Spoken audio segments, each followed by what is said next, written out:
Malayalam Bible ക്വിസിലേക്ക് താങ്കളെ ഹാർദവമായി ക്ഷണിക്കുന്നു. ഇന്ന് നമ്മൾ 12 ചോദ്യങ്ങൾ ചോദിക്കുന്നു. അപ്പോസ്തലന്മാരുടെ പ്രവൃത്തികളിൽ നിന്നാണ് ഈ ചോദ്യങ്ങളും ഉത്തരങ്ങളും. നിങ്ങളത് പരിശ്രമിച്ച് അത് ആൻസർ ചെയ്യാനായിട്ട് ശ്രമിക്കണം. അതുപോലെ ഇഷ്ടപ്പെട്ടവർ ലൈക്ക് ചെയ്യണം, ഷെയർ ചെയ്യണം, കമൻറ്റ് ചെയ്യണം, സബ്സ്ക്രൈബ് ചെയ്യണം എന്ന് വിനീതമായി അഭ്യർത്ഥിച്ചുകൊണ്ട് ഞാൻ തുടങ്ങുന്നു.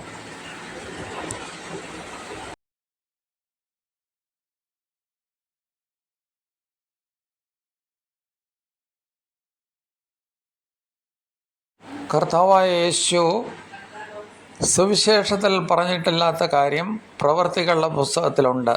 അതേതാണ്?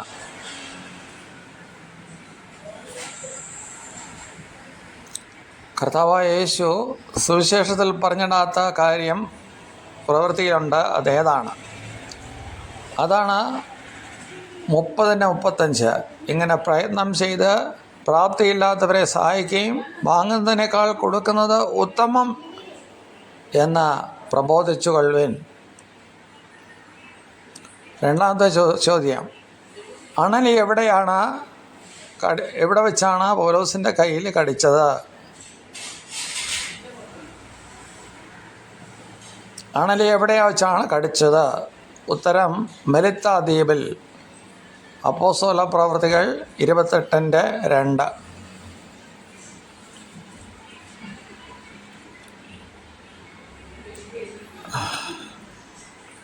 ഇനി മൂന്നാമത്തെ ചോദ്യം, മെലിത്ത ദ്വീപിൻ്റെ പ്രമാണി ആര്?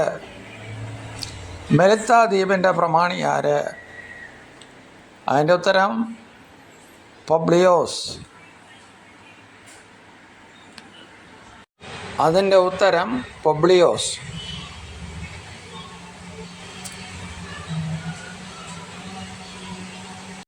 നാലാമത്തെ ചോദ്യം, ഭൂലോകം മുഴുവൻ കലക്കിയവർ ഇവിടെയും എത്തി. എവിടെ എത്തിയെന്നാണ് പറയുന്നത്? ഭൂലോകം മുഴുവനും കലക്കിയവർ ഇവിടെയും എത്തി. എവിടെ എത്തിയെന്നാണ് പറയുന്നത്? ആൻസർ തെസ്സലോനിക്കയിലെത്തി. 17:1. നമുക്കറിയാം ആ സംഭവം. അടുത്ത ചോദ്യം, അഞ്ചാമത്തെ ചോദ്യമാണ്, അവർ തെസ്സലോനിക്കക്കാരേക്കാൾ ഉത്തമരായിരുന്നു. ഏത് കാര്യത്തിലാണോ അവർ തെസ്സലോനിക്കക്കാരേക്കാൾ ഉത്തമരായിരുന്നത്? ബെരോവക്കാർ. അവർ വചനം അന്വേഷിച്ച് പഠിച്ചു. അത് തെറ്റാണോ ശരിയാണോ എന്ന് സൂക്ഷ്മമായി പരിശോധിച്ച് പഠിച്ചു.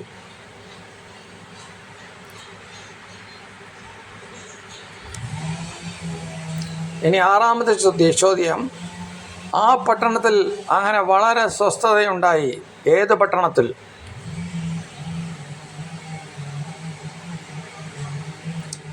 വളരെ സന്തോഷമുണ്ടായ പട്ടണം ശമരിയ പട്ടണം. അത് 8:8 എഴുതിയിരിക്കുന്നു.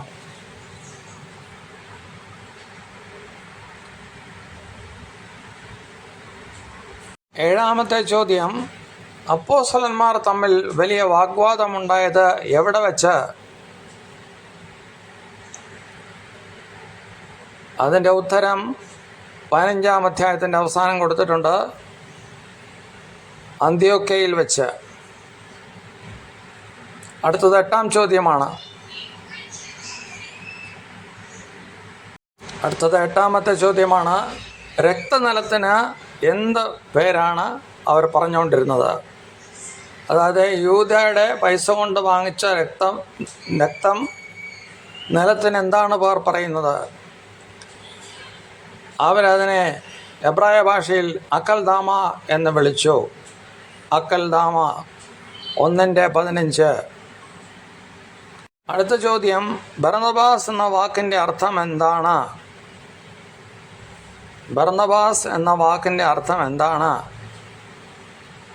അതിൻ്റെ ഉത്തരം പ്രബോധനപുത്രൻ. പ്രബോധനപുത്രൻ എന്നാണ് അതിൻ്റെ ആൻസർ. 10-ാമത്തെ ചോദ്യം, യൂത്തോസിൻ്റെ മറുപേരെന്ത്? യൂത്തോസിൻ്റെ മറുപേരെന്ത്? യുസ്തോസിൻ്റെ മറുപേരെന്ത്? അദ്ദേഹത്തിൻ്റെ മറുപേരാണ് ബർഷബ എന്ന ജോസഫ്. ഉത്തരം 1:23. നമുക്ക് പുരുഷാരം എന്താണ് ആർത്തത്? 11-ാം ചോദ്യമാണ്. പുരുഷാരം എന്താണ് ആർത്തത്? അതിൻ്റെ ഉത്തരം എഫെസ്യരുടെ അർത്തമിസ് ദേവി എന്നാർത്തുകൊണ്ടിരുന്നു. 19:28 എഫെസ്യരുടെ ആർത്തമിസ് ദേവി. ഇനി അടുത്ത ചോദ്യം അവസാനത്തെ ചോദ്യമാണ്. ബൈബിളിലെ ഏറ്റവും വലിയ പ്രസംഗം ആരുടേതാണ്? ബൈബിളിലെ ഏറ്റവും വലിയ പ്രസംഗം ആരുടേതാണ്? നമ്മൾ അതിൻ്റെ ഉത്തരം സ്തെഫാനോസ്. 6-ാം അധ്യായം മുഴുവനും പ്രസംഗമാണ്. അപ്പോൾ നിങ്ങൾ സബ്സ്ക്രൈബ് ചെയ്യുവാനും ലൈക്ക് ആണെങ്കിൽ ലൈക്ക് അടിക്കാനും ഷെയർ ചെയ്യാനും കമൻറ്റ് ചെയ്യാനും മടിക്കില്ലേ എന്ന് അഭ്യർത്ഥിച്ചുകൊണ്ട് 38-ാമത്തെ എപ്പിസോഡ് അടുത്ത ആഴ്ച നമുക്ക് കാണാം.